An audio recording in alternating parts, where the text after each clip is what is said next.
Good morning. Today is Thursday, September 22nd. I'm Danielle Wiggins with your 3 News Now morning update. Thanks for spending a few minutes with me on the WKYC YouTube page. We start with Hollie for a check of today's forecast because, Hollie, autumn officially comes today. Yes, and we are going to feel it, Danielle. That is for sure. We're already feeling it. So it is breezy. It will become windy if it hasn't already by you. And we'll be talking some lake effect showers at times today. As we go hour by hour on our National Design Mart forecast, we see those pop-ups happening from time to time through this morning and even into the afternoon. A typical lake effect day. The sky is going to have a very autumn look. Appropriately enough, right? So if you're going to be going to the Browns-Steelers game or doing any tailgating, plan on those on and off showers into the afternoon. They do become more isolated as we head into this evening. However, it is going to remain windy and it will be cool. Temperatures only in the 50s for the game tonight. So that's a very big change from the 80s we had yesterday. On your Union Home Mortgage 7-day outlook, we are looking cool for your Friday, and high school football starting tomorrow morning in the 40s and 50s. Tomorrow's high is only in the low 60s, so you want to talk about some cool weather. And then, of course, for high school football, it will be equally cool as we look ahead to that. And then this weekend, Saturday, if you're picking a day, I mean, that's definitely going to be the choice of the two as far as dry weather is concerned. Sunday will bring in chances for showers, thunderstorms, and as we get into next week, still below normal. Just a reminder that we should be in the 70s for highs this time of the year, Danielle. We'll only be in the 60s all the way through the middle of next week. Okay, Hollie, thank you. And police are investigating a shooting at the Talmadge Community Center. Now, we don't have many details, but police tell 3 News 3 people were shot. It appears the shooting happened in a parking lot of the community center. Our crews say Talmadge, Akron, and Mogador police all responded. At last check, no arrests have been made and no word on the condition of the 3 people shot. We will continue to follow this story and bring you updates on WKYC.com and the 3 News app. A bond of $5,000 was set for East Cleveland Police Chief Scott Gardner in his fraud case. Gardner appeared in court yesterday morning on his arraignment hearing on multiple charges of theft and fraud, with some offenses dating back to 2014. Gardner is expected to appear in court for a pretrial on October 3rd. Turning to politics, reports are out that a Northwest Ohio congressional candidate lied about his service in the military. Republican J.R. Majewski says that he is an Air Force combat veteran deployed to Afghanistan after the 9/11 terrorist attacks.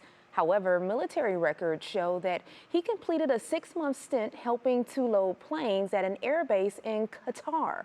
Majewski's campaign said that he calls himself a combat veteran because the area he was deployed to is recognized as a combat zone. Senate and governor debates have been canceled in Ohio after Republican candidates declined to participate. Governor Mike DeWine and Senate nominee J.D. Vance did not accept their debate invitations by yesterday's 5 p.m. deadline. Their invitations have been pending since May.